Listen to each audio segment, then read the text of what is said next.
Hi guys, welcome you in my channel. आज मैं आप सभी लोगों के लिए वर्ल्ड मैप की क्लास लेकर आया हूँ, जिसमें कि आज हम लोग यूरोपीय नेशन के बचे हुए कुछ कंट्रीज़ के बारे में ब्रीफ में जानेंगे। कल तक हम लोगों ने ब्रिटेन और ग्रेट ब्रिटेन के डिफरेंस तक पढ़ लिया था और उसकी नेबरिंग कंट्री जो कि नॉर्दर्न आयरलैंड और आयरलैंड के बारे में जान लिया था। आज हम उसी के आगे थोड़ा पढ़ेंगे, तो चलिए शुरू करते हैं। जैसा कि हम लोग देख रहे हैं, हमारा पहला पॉइंट है जो कि आज का नॉर्डिक कंट्रीज़। अब ये नॉर्डिक कंट्रीज़ क्या होता है? तो नॉर्डिक का मतलब है नॉर्थ एटलांटिक रीजन के कंट्री। नॉर्थ एटलांटिक रीजन के कंट्री, जितने नॉर्थ एटलांटिक रीजन में जितने भी कंट्री आते हैं उन्हीं को नॉर्थ एटलांटिक कंट्रीज़ कहते हैं। अब ये किन किन का ग्रुप है, किन कंट्रीज़ का? तो नॉर्डिक कंट्रीज़ में स्कैंडिनेवियन कंट्रीज़ आ जाते हैं और एक आइलैंड है आइसलैंड, जो कि ग्रीनलैंड के पास में ही है। ग्रीनलैंड से सदर्न पार्ट में है आइसलैंड। तो इन दोनों को जब मिला देते हैं तो वो नॉर्डिक कंट्रीज़ बन जाते हैं।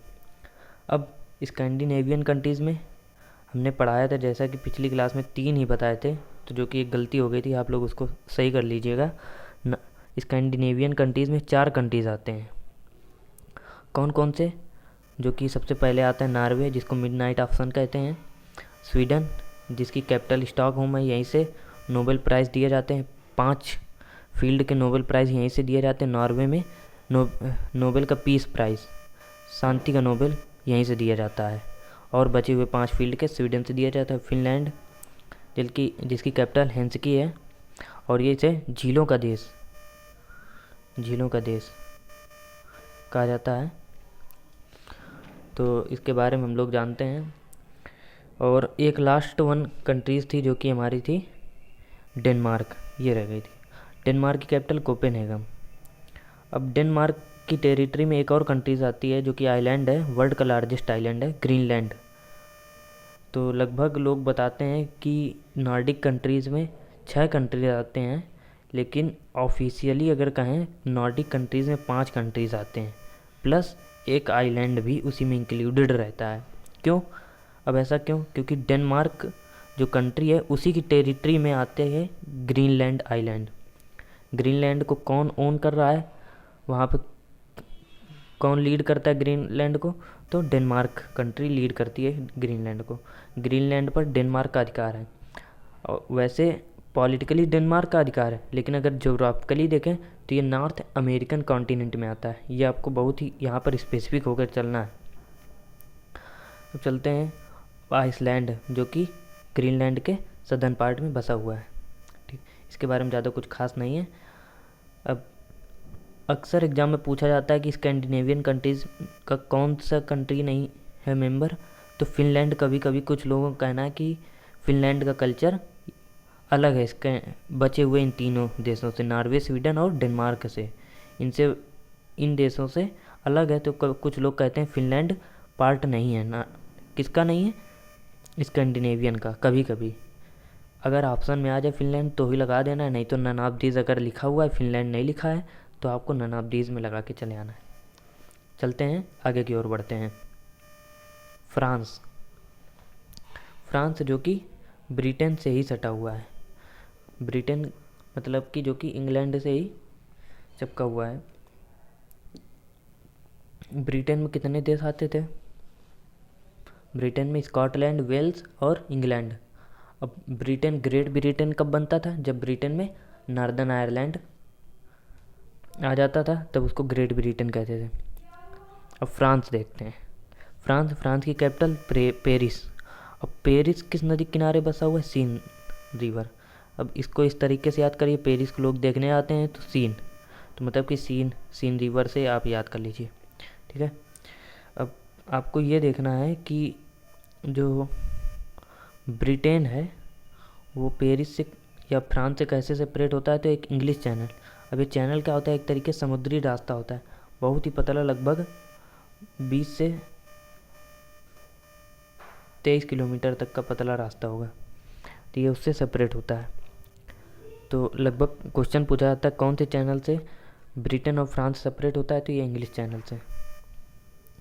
अब एग्ज़ाम में पूछा जाता है कि northern part of France which is close to the Britain known as, तो उसे नॉर्मेंडीज़ कहते हैं। फ्रांस का जो मैप बना हुआ है उसमें जो इस तरफ का रीजन है जो कि आयरलैंड, नॉर्दर्न आयरलैंड के पास में ही है, उसको नॉर्मेंडीज़ कहते हैं। और बचा हुआ जो फ्रांस का पार्ट है उसको लॉरेंस कहते हैं। ठीक है, लॉरेंस किस लिए फेमस है? यहाँ पे सबसे ज़्यादा आयरन एंड स्टील, जहाँ पर आयरन पाया जाता है वहाँ पर स्टील भी वहीं पर होता है, वहीं फैक्ट्री डाल दी जाती। ऐसा क्यों?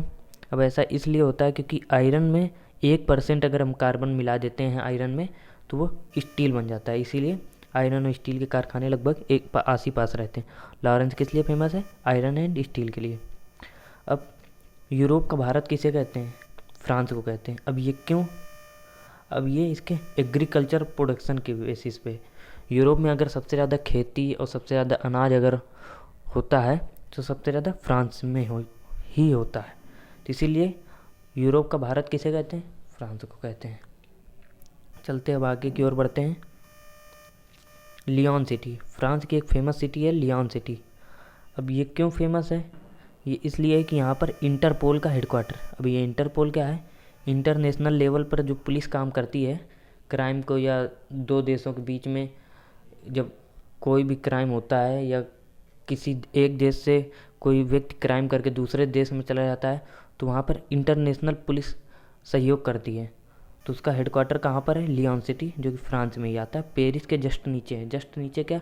पेरिस से थोड़ा नॉर्दर्न सदर्न पार्ट में है। अब फ्रांस से ही सटा हुआ स्टेट है या कंट्री का है तो स्पेन है। अब स्पेन की कैपिटल मैड्रिड। स्पेन और किसी चीज़ के लिए जाना आता है? खेल में। अब फुटबॉल तो होता ही है, सबसे ज़्यादा यहाँ पर बुल फाइटिंग स्पेन की फेमस है। वहाँ पर लोग सांड से लड़ते हैं। बुल फाइटिंग स्पेन की फेमस है। और अब स्पेन और फ्रांस के बीच में कौन सी ज्योग्राफिकल बाउंड्रीज है? ये अक्सर एग्जाम में पूछ लिया जाता है। तो स्पेन और फ्रांस को ज्योग्राफिकली पायरेनीज़ माउंटेन सेपरेट कर रही हैं। स्पेन और फ्रांस को पायरेनीज़ माउंटेन सेपरेट कर रही हैं। और एक और क्वेश्चन बनता है कि एंडोरा जो कंट्री है, एंडोरा भी छोटा सा कंट्री है, इसी पायरेनीज़ माउंटेन पे ही लाई करता है।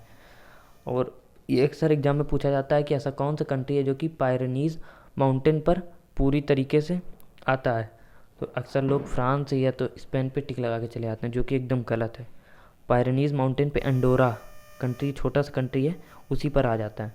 ये स्पेन और फ्रांस के बॉर्डर पे है। अब अभी अक्सर ये कहा जाता है कि स्पेन का विवाद रहता है किससे? ब्रिटेन से। अब ब्रिटेन से क्यों? क्योंकि स्पेन कंट्री के नीचे स्ट्रेट है, जल संधि है, स्ट्रेट ऑफ गिब्रल्टार। अब ये क्यों है? अब ये है क्या? ये पूरे यूरोप के जो घिरा हुआ है, यूरोप और अफ्रीका के बीच में मेडिटरेनियन सी है, और इस तरफ जो है सी उसको कनेक्ट करता है स्ट्रेट ऑफ गिब्रल्टार। और यहाँ पर किसका अधिकार है? यहाँ पर ब्रिटेन का अधिकार है। अब जाहिर सी बात है, जिसका अधिकार है वही यहाँ पर लीड करेगा। वो जिसको चाहेगा उसको आने देगा और दूसरे पर टैक्स लगा देगा, इलीगली या लीगली तरीके से कुछ ना कुछ बढ़ाता रहेगा। तो इसलिए इसका विवाद रहता है ब्रिटेन से। क्यों? क्योंकि स्पेन चाहता है कि वो स्ट्रेट ऑफ गिब्रल्टार को ओन करे या लीड करे। और अब इसे भूमध्य सागर की कुंजी भी कहते हैं। किसको? स्ट्रेट ऑफ गिब्रल्टार को। अब ऐसा क्यों? क्योंकि ये मेडिटरेनियन सी को अटलांटिक सी से जोड़ता है। केवल यही एक रास्ता ही है जो मेडिटरेनियन सी को अटलांटिक ओशियन से जोड़ता है। केवल एंड ओनली वन यही रास्ता है, स्ट्रेट ऑफ गिब्रल्टार। ये आपको याद करते हुए चलना है। अब पोर्टुगल का है। पोर्टुगल लिखते हैं और पढ़ते क्या हैं? पुर्तगाल पढ़ते हैं। तो अब इनकी कैपिटल क्या है इसकी? लिस्बन। अब अक्सर ये एग्जाम में आता है कि पोर्टुगल ने तो रूल किया, ये सबको मालूम है। कब? वास्को डी गामा आए थे 1498 में। इन्होंने ही भारत तक पहुंचने के लिए रास्ता खोजा था। और ये जब आए थे और ये भगाए गए 1961 में, सबसे ज़्यादा दिन तक यही लोग शासन किए हैं, पुर्तगाल। 1961 में कहाँ से? गोवा से। यहाँ पर इंडियन आर्मी और इंडियन एयर फोर्स ने जब इस एयर स्ट्राइक और लैंड स्ट्राइक की है तब ये लोग गए हैं। और कौन से ऑपरेशन के तहत? यह ऑपरेशन विजय चलाया गया था इंडियन गवर्नमेंट के थ्रू 1961 में, तब ये लोग यहाँ से गए हैं। अब स्पेन और पुर्तगाल कौन से पेनिनसुलर रीजन में आते हैं? तो ये स्पेन और पुर्तगाल का जो पेनिनसुलर रीजन है उसे आइबेरिया पेनिनसुलर कहते हैं, ये याद रखिएगा। ये एक पेनिनसुलर कंट्री है जो कि 3 तरफ से वाटर से घिरी हुई है। कौन सा पेनिनसुलर है? Iberia peninsular. और आप लोगों को एक बात बता दें कि जो नॉर्दर्न आयरलैंड और आयरलैंड था, ये पूरा आयरलैंड था नीचे के जिसकी कैपिटल डबलिन थी, और नॉर्दर्न आयरलैंड था जिसकी कैपिटल बेलफास्ट थी। ये भी पेनिनसुलर, ये पेनिनसुलर क्या है? ये आइलैंड है, चारों तरफ से वाटर से घिरा हुआ है। इस आइलैंड को एमराल्ड आइलैंड कहते हैं, एमराल्ड आइलैंड। इसको आप लोग याद कर लीजिएगा, एमराल्ड आइलैंड। अब चलते हैं मैप के थ्रू थोड़ा फ्रांस के बारे में जान लेते हैं। जैसा हम लोग देख रहे हैं, ये इंग्लिश चैनल है, ये इंग्लिश चैनल है, और आप लोगों का ये नॉर्मेंडीज है फ्रांस का, जिसमें ये 2 प्रोविंस आ रहे हैं, केन और रोइन। ये नॉर्मेंडीज है फ्रांस का, जो कि ये देखिए इस तरफ से पास में ही है, और ये पूरा लॉरेंस में आ जाता है आपका। और फ्रांस में एक जगह है ये बोर्डेक्स। अब ये अल्कोहल के लिए फेमस है फ्रांस में, और यहाँ पर यहाँ की जो फेमस ब्रांड है जो कि वर्ल्ड लेवल पे फेमस है, शैम्पेन। लोग पार्टी में शैम्पेन की बोतल खोलते हैं, ये शैम्पेन यहीं की ब्रांड है, फ्रांस के बोर्डेक्स शहर के।